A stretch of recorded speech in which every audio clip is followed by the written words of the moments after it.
Hi, my name is Trey, and I'm here to explain a little bit about my story. How it all started for me was I was younger, probably about middle school, 8th grade. It started off drinking on the weekends, recreationally, just trying to have a good time.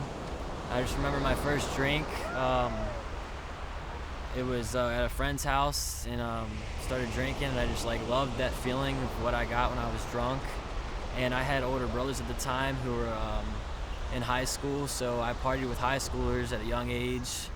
And at a young age, I got introduced into painkillers because my mom had a brain tumor, and my brother would sneak into a room and get them. And I was probably about a freshman in high school when I had snorted my first Percocet, and I just knew, I don't know what it was about that feeling, but I just knew that's what I liked. And so after that, it just got worse and worse. Through high school, it wasn't bad really until about junior year, because 9th and 10th grade I was an athlete. I played football, I played lacrosse, because I'm from Maryland and that's what we do. We play lacrosse. And 9th and 10th grade wasn't bad because I only did it a couple times, but then I got introduced into oxys, and that's when it started getting pretty bad. About junior year, I started snorting oxys a lot, and it started to become a regular thing for me until it became not just me wanting to do it for the fun. It became a physical addiction, and I didn't know that until they ran out, and then I was like, wow, I feel sick, I feel awful, this isn't right. And probably about near the end of my junior year,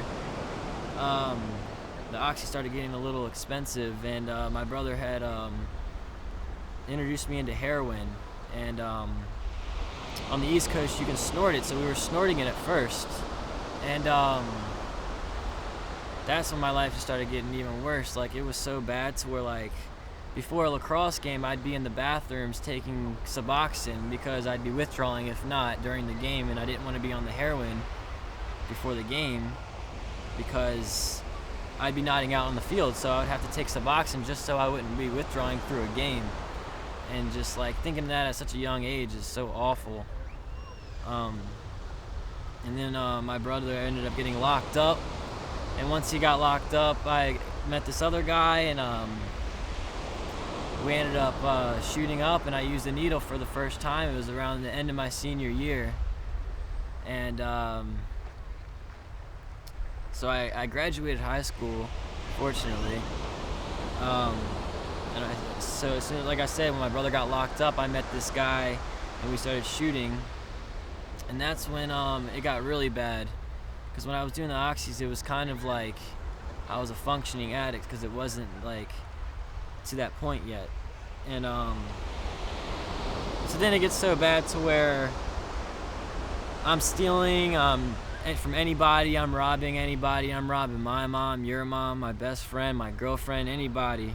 That's what it was for me to get my fix so I didn't feel sick. It became more of a not wanting to get high. It became a physical addiction to where I was sick and getting ill without it. And one of the runs I had before treatment, I had was in the kitchen, and I tried to get off of it by myself, and I was about 3 days off of heroin, withdrawing, getting sick, and I ended up stealing my parents' car to go rob the dope man because I convinced myself it was the last time I was going to use. Ended up coming home and shooting up to overdose in my kitchen, and my mom had called an ambulance and was freaking out, crying. I woke up to her shaking me, and I went to the hospital, and the next day I went to treatment. Ended up doing treatment, stayed sober for about 6 months, but I guess I just wasn't ready at that time because I went right back out.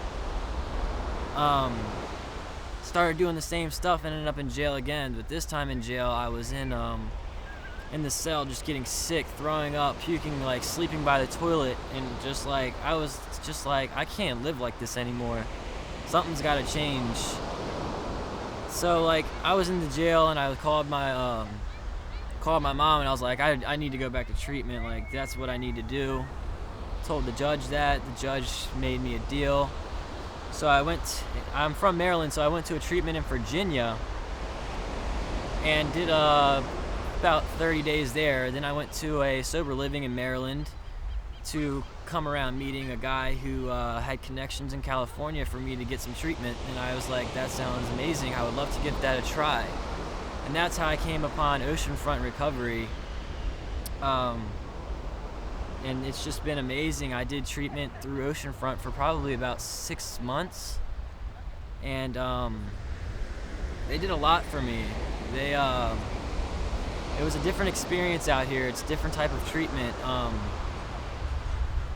don't know, they've really changed my life because I've tried to get clean and sober, a couple times. I went through treatments before, and then I came out here, and then Oceanfront, with the counselors and the therapists and how much they care. I just feel like something really got me this time, and I think maybe it could have been like I was, tired of going to jail and being depressed and wanting to kill myself, and all that stuff probably helped. Also, I was very desperate for change, but Oceanfront was a very different program for me, and they really helped me a lot, and I very much appreciate them.